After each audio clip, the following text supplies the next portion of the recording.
Fellow Guyanese, good morning to each and every one of you in Georgetown, Guyana. First, let me send my condolence to the family and friends of the beloved doctor that lost his life selfishly because of some corrupt youth. Children who did not get an opportunity to grow into the society of Guyana. I sincerely sympathize with the father and the mother. In the whole, I sympathize with everyone for the losses of all sides. The three young black brothers, I sympathize with your family on behalf of all the wrong things that you have done. I will not blame you for it. I will blame the decision maker on your government, your opposition, who lied to you to fill their pocket, who mislead you if you have an education and couldn't find a job. Because all they teach is hate and separation and division to rule a country that don't belong to none of them. Why I said to none of them? When you say that you are emancipated, then you should go back home to whatever country they brought you from. But I want to correct you here this Sunday that none of you in Guyana was emancipated. It was their ancestors.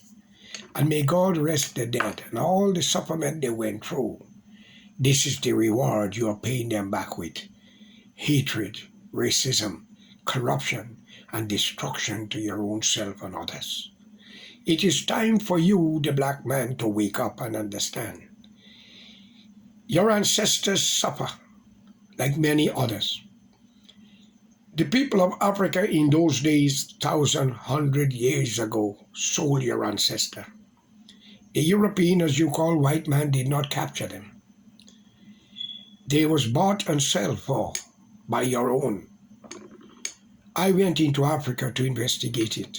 It's a sad story, but the young generation in Africa and the rest of the world should not pay for the crime of the past ancestors. Of course, they were primitive, uneducated, and very selfish and stupid to do what they have done. But without that, you would have never been in the West Indies and other parts of the world such as Brazil, Guyana, and elsewhere. You, the black man, knows that you were enslaved by the white man, as you say, but you forget the opportunity that came with it. Some of you are pilots, doctors, scientists, some of the greatest teachers, some of the greatest football players, musicians. Some of you are so great that you do not understand what your ancestors suffer for. But this is how you pay it back to the European, as you call the white race, enslave you. My brothers and sisters in the African diaspora, if the white man enslave you as you say, then give up the Bible.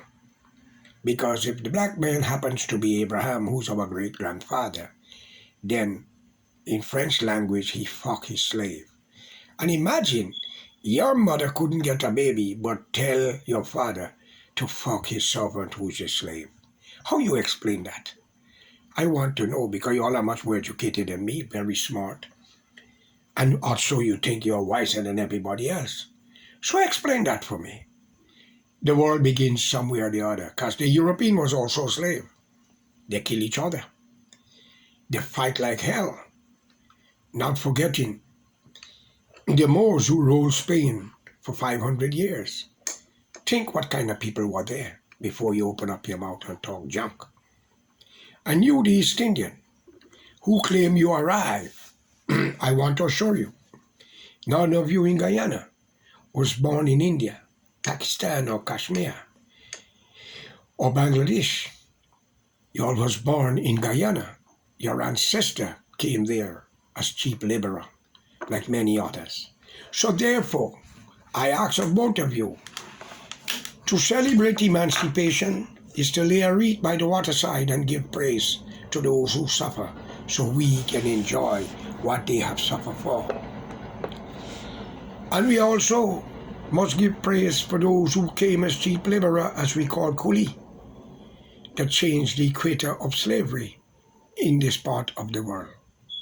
What I'm trying to tell you, Your politician, the late Cheddy Jagan and Faz Burnham, have separated two wonderful people. People who grew up calling each other uncle and auntie, brothers and sisters, because they were different walks of life. If the grave could open and your ancestor can appear, they will weep bitterly. They would have no rainfall can be so bitter that the tears that will be running from their eyes and run down the cheek. I call upon you, the young civilized black people and Indian, to come together. Stop this nonsense. Stop proclaiming yourself that the European enslaved you. He educate you. He make you be some of the richest athletic in the world, and singers, actors, pilots, scientists. Are you not ashamed to condemn the hands that pull you? One of our great leaders in our time is the late Nelson Mandela. After release from prison for 27 years from Pretoria, South Africa, the Zulu and others were ready to wipe out the European blood that was in South Africa. Mandela's speech, quote unquote, throw the spear, the machete, and the gun in the river, for they are Africano like you. What a wonderful speech and a wonderful noble man. If heaven is a true place and not a myth, I think he will be next to Jesus, because he was for all. And if the Bible is truth, then maybe Jesus was only for one people. Same goes to Prophet Muhammad in the Holy Quran, and Rama and Lakshman and Krishna in the Hindu books called the Ramayana or the Vedas. But we are not here about religious conflict. We are here about humanity. I call upon all of you to be united for a better Guyana. Remember, Indians out of India still hold on to culture. You have the name, you have the sounds, some of you go to school to learn it, but you must learn to understand that India don't want you. You're outcast to them, you're in the caste system. So why not accept where your ancestors suffer and build that country? You know that you brought to Guyana, and you, same goes to the blacks. You know you were brought there and been exploited. Let me ask both of you in plain word, what the fuck the two of you are doing to the indigenous people called the Amerindian, as we prolong the jokes and call people by name, Bokyal, Bokman, Kulibai, Kuliyal, Kuliman, Kuliwoman, black man, black woman, because we were illiterate and ignorant. Everybody got a name. And therefore, you, the young generation today, live and unite. Guyana is 83,000 square miles. It don't belong to your ancestors, like some people writing in the book, but ancestor land up in the East Coast. Friends, you have to find your ancestor land back in Africa. And you, the Indian who will think but ancestor land, find it in Calcutta, Bombay, or Karachi. Think of what I'm telling you. Why the Chinese is not arguing about land and rights, and the Portuguese? What do they know that you don't know? Because it's an Amerindian country, and therefore you must respect them. Do you think the Lord would accept any one of you into heaven, knowing how you're corrupt? I call upon all priests, imam, and pandits to come together. Stop supporting corrupt leaders. Denounce yourself from them, like the priests in Brooklyn, who refused the entry of your prime minister and others when they were over here in America to visit. But as a priest, you should not do that. Allow them to speak, but you do not have to associate with them, because every man have a voice. Your prime minister, like many more, might be opportunists or might be misled. So the word should be released to each and every one. And my brothers and sisters, I want to continue much more. I ask the question, who is who?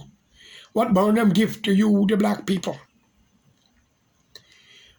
What did Jagan give to you, the Indian? What about the Enmore Mata? What the family got? What about the two brothers died at toll gate in Berbice? with an election thing when the GDF was moving the ballot box around? Answer me. What did the woman at Lenora get when the tractor killed her with the man from Stouffville, or the Amstel, as the story goes, was driving the tractor and run it on her? Kausala, whatever her name is. Are you people not ashamed? 65 members of parliament, you are separating a country don't belong to you. Yet you talk about exploitation and slavery. Yet you talk about cheap labor, but you all are cursed by the hands of God. Some of you will lose your newborn, or your firstborn or your lastborn. For every crime you committed on the face of this earth, you will have to answer the consequences. Some of you will eat your filth before you die. Some of you will drag blind and don't see the world you're fighting for. I have walked from Cairo to Israel, to England, to France, to America, and all over in the Caribbean and many, many other countries. I went to 87 countries, and islands I will not count. I have visited some of the greatest resting place for all mankind when you depart. I've seen some wonderful tombs, but those who lie in there cannot get up. They wish to have your chance to make the correction. Why not you correct it now before your time come? Please, I beg of you, through the name of Bhagwan, Allah, and God, and all the prophets, none is different from none. Peace be unto all of you. Wake up and ask the question, who's who? Every one of you deserve a piece of land and $50,000 US per family to build your house. Every Guyanese should come first, not foreigners. Think of it. It is only a fool open up his door and give away everything to a foreigner when he should open up the doors and give it to his own. I ask of you to wake up and let's unite and save Guyana. Long live the late Walter Rodney, Winnie, Dublin, Waddell, Father Doc. And you must remember, Washington Rabbi, Church of Israel, the man who joined his church was the one that killed Father Doc. And for the watch out on those who kill Waddell was people who were civil servants and some criminals. So my friends, politician is not your friend. Wake up, you need a nice house, a piece of land to live with your family. Stop this thing and unite as Guyanese and stop talk about emancipation and day of arrival. Because if you're emancipated, you must go back home. And if you are arrived, you must also have a day of departure. Please, for the name of God, I beg of all of you to come together. And look at your neighbor, whether he's an Amerindian, Chinese, Indian, or black. You all are one. Look where your politicians them are living. Look the house they got, the cars they drive. Listen to them. They are not in your best interest. Listen to Glenn Law. Listen to many others. And I must give a shout out to a man in the United Republican Party by the name of Vishnu Bandhu. A man who gave up his entire life and children to bring democracy to Guyana. That man must be remembered in the United Republican Party. And another one, Max Mohammed. And to be honest, I was made to understand he's connected to Gil Teixeira through her ex-husband. According to information is alleged, I don't know. These people have risked everything to bring democracy to Guyana. Without Vishnu Bandhu, Bob Gangadin, and a couple others, and myself, Jimmy Carter would have never been in Guyana in '92. And I must not forget the United Force leader, Mr. Mansour, who gave Dr. Jagan 3 seats when he won. And today, Mansour, I ask of you, from one Muslim to another, a brother, did you sell your soul for a few dollars and a position? Allah will answer it. Think not of yourself, but think of the party that you were supporting when you lift that sword called the United Force. Without that party, Burner would have never been in power. And without your help, Dr. Jagan would have never had full control of the power. Long live the late Diga. Peter Degar, long live the United Force. I'm calling on all of you, and David Hines and Rupert Rupnaran and many more from WPA. What become the dream of Walter Rodney? People's power, no dictator. May God be with all of you. Have a good night and a good day. But remember, before I go, if the president is doing good, it's no need to boycott the man, is to support him. But if he's wrong, we have a right to come out together in demonstration, peaceful demonstration, as Mahatma Gandhi said. Peaceful demonstration can topple the king, the emperor, much less a president and governor. Have a good day, and may God be with all of you. Peace.